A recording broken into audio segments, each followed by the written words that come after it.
Today I'm showing you some basic techniques on making a pikeman's helmet. This is an early 17th century very common infantry helmet, and in England it's called English pikeman's pot. In German they called it German pikeman's pot. In Dutch, the Lower Countries, they call it Dutch pikeman's pot, and in Sweden it's called Stormhatt. So a lot of countries in Europe have been using about the same design of this kind of helmet. And it's made out of two halves, and you fold it together on the comb here. And one thing that's very common with this kind of armor is that they are made really quick, and that's, I think, as an armor, is a very good exercise to really stretch and push your limits. If you look at the originals, you see that they have been using a lot of force and making it with as quick as possible, with as less energy as possible, and that's as I said, a very good exercise. So I really like to make these kind of helmets just to push the limits a bit.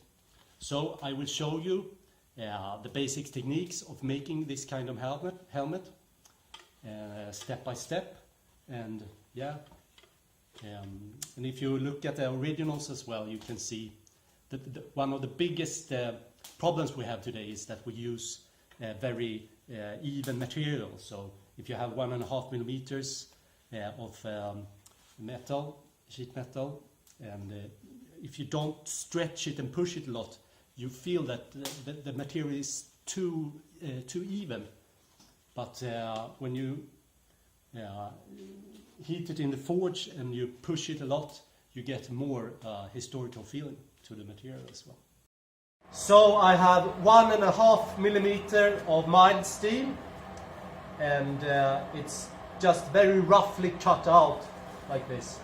And the originals have between maybe a little over 1.5 down to 0.7 around. Very big variation in the thickness of the material, but these originals, they are quite thin in the material.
So now I have heated it 3 times, and as you could see, it was a lot of heat on a big area of the metal. So I could really hammer a lot, and this is basically as much shape you need in it. I will flatten it out a bit later, but now I can start to take out the brim, and then I will fold up the comb.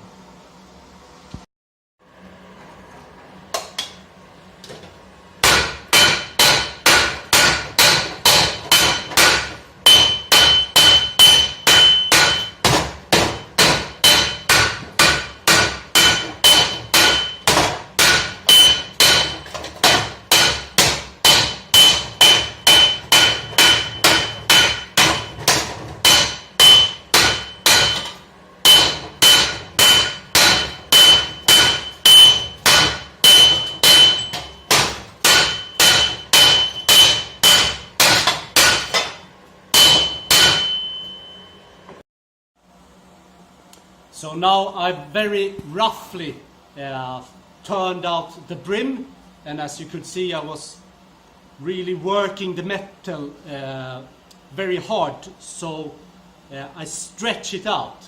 So when you have a lot of heat in the material, you can really push it, and then you don't need as many times to heat it. Now I have a special tool for this, a slightly curved tool, but you could also do this on the edge of the anvil. And now next step here is to sharpen up this line and even this unevenness on the brim out here on the anvil.